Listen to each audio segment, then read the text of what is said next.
Hello everyone, this is Dr. Mariam Narona. We have been discussing the different steps that one is required to take when one is starting a business or establishing a business venture. And in this video, we'll be discussing the third step, determining your financial needs, your capital requirements. How do you fund your business? Because finance, as it is often said, that finance is the lifeblood of a business venture. So in this video we'll be discussing this aspect a little bit in detail. Now, when you're starting a business, you have a number of options as to how you can fund that business. So, the first way is self financing, which is also known as bootstrapping, putting your own funds, your own savings, your own money into the business without depending on anybody else, without borrowing from family, friends, or any financial institution. You can finance your business yourself. The other option is crowdfunding, where you are able to collect funds from a number of investors. I'll be discussing this a little bit in detail ahead. And all of these people, when we say crowdfunding, literally you don't need to know any of those people personally, and yes, they would be willing to give you their money for you to do business with. Then the third option, we are all familiar with this, taking a loan from any bank or financial institution, or taking advantage of a loan extended as part of any government scheme which is in existence to encourage entrepreneurs. This is an option. You can also include in this microfinance institutions like self-help groups and things like that, which give loans to people for starting a business. The fourth way in which you can secure funds is from investors. That is, those investors may join you as co-founders, or they may be venture capitalists or angel investors. We will be discussing these also a little bit in detail ahead. So these are broadly your options when you want to fund a new venture, or you want to pump money into an existing venture or going concern. In the options I just mentioned, you probably came across some terms which you're not very familiar with, and so let's decipher some new and contemporary terminologies connected with funding businesses. So I mentioned that one way of financing your business is putting in your own amount, that is self financing. It's also known as bootstrapping.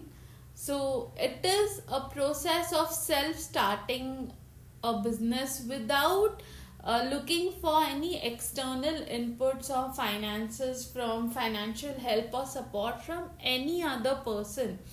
I would say this is ideal if you don't want that burden of a loan on your head. But then again, everyone may not have their own funds to start a business. And, what is bootstrapping really? From where do you get money to start your own business? So you use your own personal savings, you use your resources, that is, instead of renting out an office, you work from home, you have a little place to store your items, or put up your items on a little shelf at home.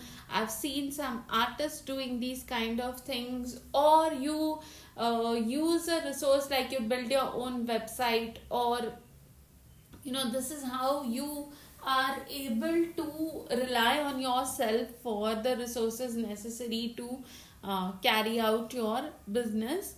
Then you also, after putting in your own amount, would be generating some sales, and the cash you get from these sales you can use to fund your business. That is, you can reinvest it. So this is how bootstrapping or self-financing works. The other term which I mentioned is crowdfunding. So, crowdfunding means collecting small amounts of capital from a large number of people to finance a venture. And you will have a number of websites which you can go to and use crowdfunding to launch your. It could be, when I say a venture, it could be even something like you can be an entrepreneur if you write books and you self-publish them. But to self-publish them also, you might need resources, and crowdfunding can help you to get those resources. There is a link at the bottom of the slide where you can read some more about this concept of crowdfunding. I would encourage you to do that. So here's a list of some popular crowdfunding sites for you. Kickstarter, Indiegogo, Crowdfunder, Rocket Hub, CrowdRise, Somo Lend, AppBacker, AngelList, Invested.in and Quirky. These are popular crowdfunding sites. If you go onto these sites, you will be able to understand the concept of crowdfunding, and if at all you are experiencing a crunch in finances and you have so far not been able to start your own business venture, then maybe you might find some help here. So please go ahead and do check out some, if not all, of these sites. I mentioned investors as a source of finance for new business owners, and by investors I mentioned that an investor could be your co-founder, somebody who comes on board, who brings money along with him or her, but really that person no longer then remains just an investor because he becomes a partner or a co-founder.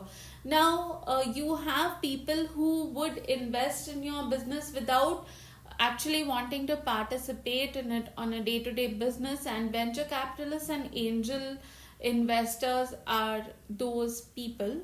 Now venture capitalists are private equity investors who give capital to companies, and they invest only in companies which exhibit high growth potential. And what do they give their money or this finance in exchange for? They want an equity stake in your venture. They want a shareholding in your venture. Again, I put a link at the bottom of the slide. It is suggested reading for venture capital, so please do check it out. Now you have angel investors. Angel investors again are high net worth individuals who give financial backing to small entrepreneurs or startups, typically again in exchange for ownership equity in the company. So if you watched the television show Shark Tank, you would find that the sharks basically are investors, people who will be ready to invest in your idea, invest in your new business or already existing business. They're ready to fund your expansion and growth, but they are always doing it in exchange for an equity stake. So they will become shareholders. Sometimes they may want to participate in how you take decisions and how you execute your plan for growth. So I've put another link in the bottom of the slide where you can find little more information on angel investors. So with that, we come to the end of our discussion on how you can fund your business. And just to sum up very briefly, broadly, you can use your own personal savings, that is, you can fund yourself, or you can rely on external funds or sources to get them to invest in your business. So that's how you can meet your capital requirements. Thank you for listening. if you like the content in this video, please don't forget to hit like. Do subscribe to this channel if you find that the educational content here is useful to you. Don't forget to leave your feedback, and please do share the link to these videos and my channel with anyone who you feel would benefit from it. Thank you.